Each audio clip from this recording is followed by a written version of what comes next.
Next, we have Baocheng Jia. He's a research scientist at BIGAI. He received a Ph.D. Department of Computer Science at UCLA. His research focused on spatial temporal reasoning and its application to acting and planning in the real world. And then I will just start the talk. Thanks for the introduction. I'm Baocheng from Beijing Institute for General Artificial Intelligence, and I'm here today to talk about our work on 3D scene generation, which is SceneWeaver, all-in-one 3D scene synthesis with an extensible and self-reflected agent. And I want to start my talk with a question, actually, what do we want with 3D scene generation? I guess previous speakers have talked a lot about how significant is the synthetic data for robot learning. And also I want to go back a little bit to the history of 3D scene generation, where you have originally it was designed for interior design. So you have automatically generate design plans for room decorations. And back then you were majorly focusing on the realism of the generated scenes. And then starting from then, you have the gaming asset creation kind of application where you want to create diverse and also maybe realistic gameplay scenes for you to have immersive playing experience.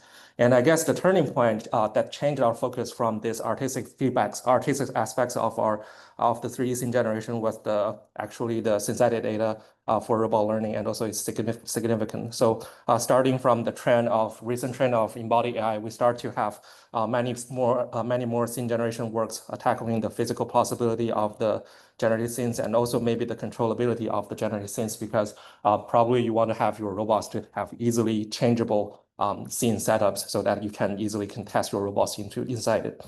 So I guess here I listed several of actually many works of the scene generation. I guess if I want to do a quick summarization of all the methods, we first have the data-driven methods, where you directly learn from 3D layout datasets, try to use a generative model to capture this latent distribution, and then try to directly generate the 3D scene layouts. And also you have the rule-based kind of methods where you design the rules and constraints or heuristics for sampling the objects inside the scenes. And also there's like the real to scene type of aspect for a method where you do from a single image from real world and then try to create like whatever digital twin or digital cousin from it. And also this LM-based methods or VLM-based methods where you have actually priors from LMs and also VLMs for helping you to generate the scene. So no matter what these methods are having advantage or disadvantage at, for example, data-driven methods, you can achieve really good realism and also maybe limited diversity and generalizability because you strongly depend on data. Because there's the data set for high quality 3D scenes are still very limited, so you kind of be constrained by the data set itself. And for the rule-based methods, you have really good physical plausibility, but you have limited realism and generalizability because for a new object to be added into the scene, you will still need to design a lot of rules to actually cope with it. So for real-to-theme methods, you have really good realism and generalizability, but you have limited controllability since you are actually trying to transfer one of the real images to the digital twins. And for the LM-based methods, it has really good controllability and generalizability, but it has limited physical possibility because you need to go with poor spatial reasoning or maybe geometry reasoning capabilities of LLMs. So one observation we make is that they are not conflicting each other. So the 4 types of methods, actually you can put the constraints and rules inside the rule-based systems to all the scenes generated by all these types of methods. And this gives the most important insight in our work that we don't have to treat them as separate problems, and we don't have to use one single method to solve the scene generation task. So maybe why don't we treat this more from a system engineering perspective? Why don't we use all these methods, leverage their advantages at different aspects and try to design a system for this? So if we look at the successful examples of how system engineering type of style works in LLMs, for example, the agentic framework, we have an agent which probably is LLM based, and then you have all the external tools like web search, like image generation, like video generation, and you have the memory of reasoning for the reasoning chain for every step decision making, and also your goals. Probably one of the queries like find me some related material about certain information. The agent itself will try to use these external tools and take actions and obtain information from the environment, get the feedback, and then try to iteratively refine its own reasoning process and also the results.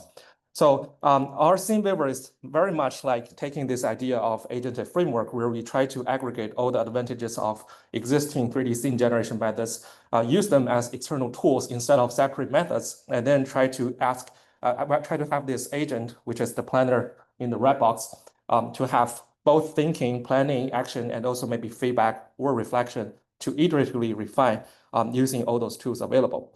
So I'll start by sharing the details about the tool cards maybe. So instead of treating them as separate, instead of categorizing them according to their base methods, now we categorize them as their application in our system. So first of all, we will have initializers, which is basically trying to do generating a scene from the scratch, and also implementers where you want to add the details like small objects or like corner of the scene or a macro scene or a tabletop scene that you want to generate to add more details instead of directly generating the whole scene from the beginning. And also you have the refiners that's trying to correct all the wrong details about the scene. For example, like rotation issues, like relationship issues, and also maybe wrong objects existence and etc. So taking the maybe the initializer as an example, you will have meta-scenes, which is last year, our previous work from last year's CVPR. Well, actually this year's CVPR was trying to take into a real-world scan and convert it into a 3D scene. And you can also use phi-scene, which is what we did back in CVPR 2024, trying to use a data-driven methods to directly generate a scene. And also for the implementer, I will give several examples where you have ACDC trying to convert from a single image to a 3D digital cousin of a macro scene. And also you can easily use like GPT kind of a style for adding small objects inside all the supporters and containment on the containers. And for the refiners, similarly, we can have like rotation, fixing, and also maybe adding relationships on top of it, and also maybe removing or addition of proper objects to make the scene more realistic. So after the introduction of all these tool cards, now the planner already takes a query and try to generate a scene with the knowledge that we are having all these methods as external tools, and you will generate an action. We pass this generated plan to an executor, which is in the simulator, and do physical optimization inside it. So this is together with the 3D assets available currently, no matter from AIGC or from existing 3D asset libraries. So in the simulator, we mainly focus on the collision and also maybe out-of-bound issues, and also the floating objects that's violating the supporting relationships. So with all this physical optimization, we can already generate a plan, say, now I'm giving an example like designing a laundry room, and at certain step T-1, we're having a pretty good looking laundry room. But the plan was to say, okay, now the plan is that correct the rotation of the washing machine because the forward direction is actually wrong. And the tool selection is trying to use the refiner to update the rotation of it. And after the rotation, it will actually automatically generate the feedback and reflection to say, okay, now all the feedbacks are the metrics we design, whether this scene generated is good or not in terms of both aspects of like object number, collision, out of room, etc. And also you will generate a reflection that currently the scene is still lacking the decoration of daily supplies, which makes the room feel unfinished. Well, actually, all these reasoning traces will be used as the memory for the next step, where you try to further refine the scenes. And actually, for this step, you will take the feedback from the last step and also the reasoning traces. And you know that, okay, now the major problem is to add small objects inside the scene. And you would still, again, to choose a tool to solve this issue. In this case, we'll be using the implementer LLM, which is GPT, to add objects. And next, you will try to expect, okay, what's the expectation? Also, what potential next steps you can do with this iterative updates. So you will say, okay, objects should be added into the shelf, and if it's success, you should proceed to finer adjustments. And if not, you should try another strategy with a different tool. So after all these updates, at this step T, you will add small objects onto the scene. A gentle reminder. And this process can iteratively go on until it converges to like a feedback. Okay, now my scene is good enough. I'm already generating a realistic scene, realistic enough scene. And you have 5 minutes left. Certain time steps of iteration, you will just stop and give you the final scene generated. So here I think I still have time for this example. I want to give like a more detailed example about generating a scene. So for example, in this case, we're trying to do like designing a restaurant, and the SceneWeaver agent is actually at step 1. You will try to use the initializer tool to initialize a basic restaurant. It will use, like in this case, it shows the LLM based methods, and then the executor will update the scene with physical optimization. And for the feedback, you will say, okay, the realism is 6 and functionality is 6, layout is 5, and completeness is the lowest score having 4. So you will automatically choose the lowest score to try to reflect and also maybe adjust on this aspect. So the reflection on this was, okay, the scene is real, but the shelves are really empty. So you need to add small objects onto it. So that leads to the step 2. Well, we'll add objects in the shelf. And also in this case, it's choosing the implementer LM. And then again, you are asking the executor to update the scene. 3 minutes including. Okay, so we have the layouts as the lowest score, and then trying to remove the bathroom sink will be the next step. So I will quickly go through. Yeah, so the reflection here will be, okay, now the sink has been removed, but the tables in the center looks really crowded. And similarly, we'll still continue updating this process in an iterative manner.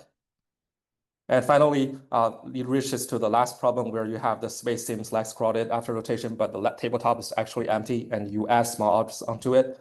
And finally, now we see that the feedback actually, this was a table in this PPT, that all the metrics we designed are above our threshold, so it will automatically converge and tells you that scene is already well developed, so it's a finish. So we show here from examples of in our iteration that the iterative refinement can be coped with very complex user queries. For the top, we have like an exact number of 10 machines trying to be generated, which is iteratively updated to be satisfied. And also for the second one, we're having like more artistic kind of style, like saying decorations on the wall, no matter windows or drawings or whatsoever, you can actually generate this type of additional objects. And these are the comparisons between our method and also the data-driven methods, which is where data is available. So for the left 3 columns, and it's the data-driven methods, and top will be the scenes that they have the data in the data sets. And for the bottom, for the restaurant and also the meeting room, there's not available scenes in the actual data set. So you will see that our method consistently outperforms this kind of method in terms of both realism and also maybe physical possibility. And compared with LLMs, we also have this metrics, which is using LLMs to evaluate the generated scenes, and SceneWeaver achieves consistent better realism and diversity. And I guess one key point that I want to mention is trying to evaluate the generated scene in simulators, where you put them into the simulators and turn on the simulation. You will know that if there's collision, the objects will automatically collide and also fly away. So we measure the shift in the simulation after we turn on it. And we can see that there's significantly fewer adjustments needed in simulator from converting the SceneWeaver scene to the actually simulatable scene, which is kind of retelling that the physical possibility is really good. And also I give more examples on like additional novel scenes like kitchen. Well, spoiler alert. Okay, maybe I'll skip that. And also we try to put a robot inside it, trying to make sure that this scene is interactable. I guess that concludes my talk on this topic for SceneWeaver, and I'm happy to take any questions. Thank you for listening.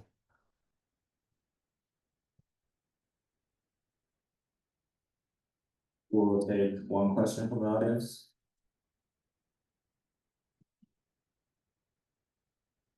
Thanks for talk. Yeah. I want to ask whether your work generalized to auto domain scenarios, even to your work is in indoor scenarios, right? Well, actually, we haven't thought about outdoor scenarios, but if I give you an example, there's like, for example, like gym and garages, which is not typically available scenes in 3D asset datasets, right? So maybe for in the wild scenes, we can maybe also try this kind of methods to do the iteration. Yeah. Okay. Yeah. Any other questions?